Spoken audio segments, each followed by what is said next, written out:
far behind. I was no longer a child. I journeyed deep, deep within myself, deep within the earth, down to the Denis cavern. I was alone for a time as I consumed my heritage, breathing deep the air of the cavern and the knowledge of my people. But the desire for companionship drove me mad. I engaged a Cenomar as my confidant, and a treadfish in the harbor became my younger brother. I spoke to them as family, and they answered. I swear, they answered.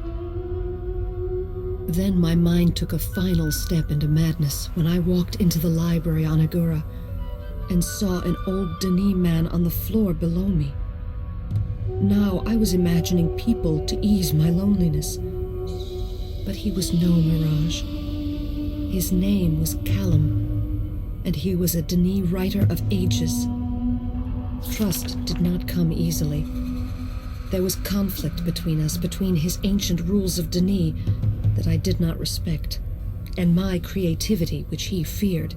We fought and feared and battled and screamed until exhausted. We began to learn from each other. We learned of the power of both, just as father and mother had done.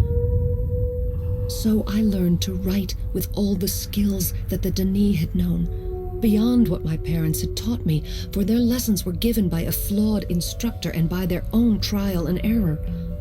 I learned to write from a master, an opportunity father was never given. Callum's abilities were breathtaking. He knew all the Denis knew when Denis fell. But I taught as well as learned.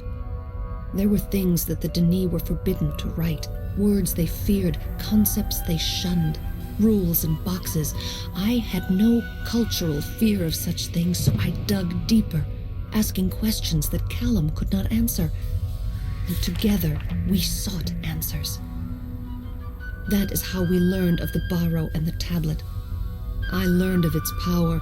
We grew in knowledge and strength, and Callum became one of my dearest friends.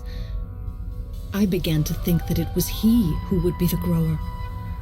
But evil will find you, even in the depths of the earth. And Callum was murdered.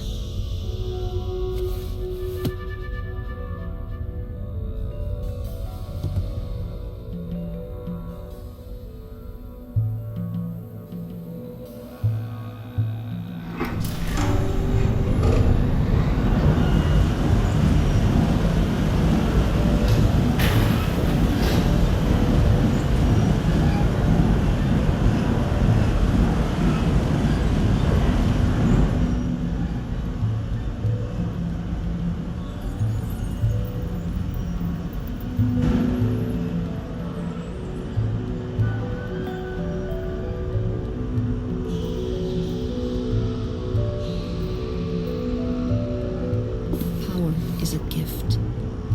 Power is a curse. I learned of the fearsome power I wield on that day.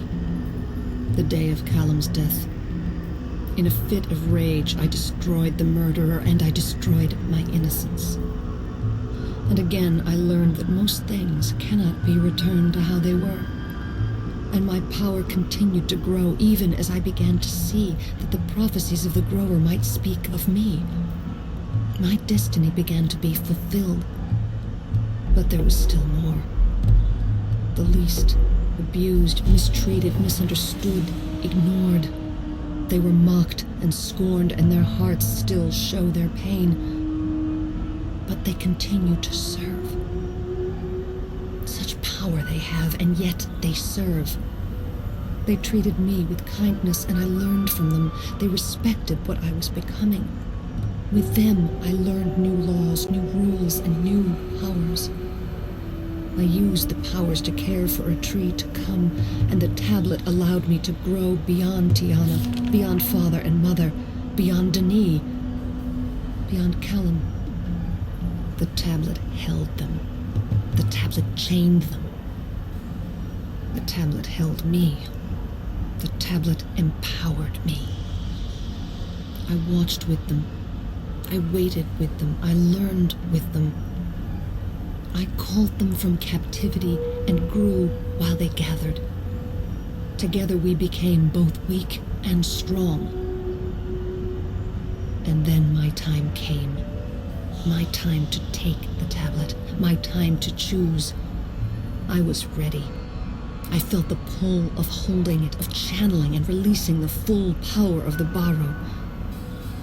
I would right the wrongs. I would set things the way they should be. I would choose well. I could not fail. I am the grower. I was so sure, so strong, so wise, but I didn't open myself and listen to the Maker. The noise of me drowned his quiet voice, and I failed to see anything beyond myself and what was obvious. And pain came quickly when I realized what I had done. The tablet returned and the Barrow continued to serve. The pain still burns me, but the powerful Barrows simply wait and serve. Pain is often how we learn, but it is not for us to give. We are not the teachers. We must not abuse them.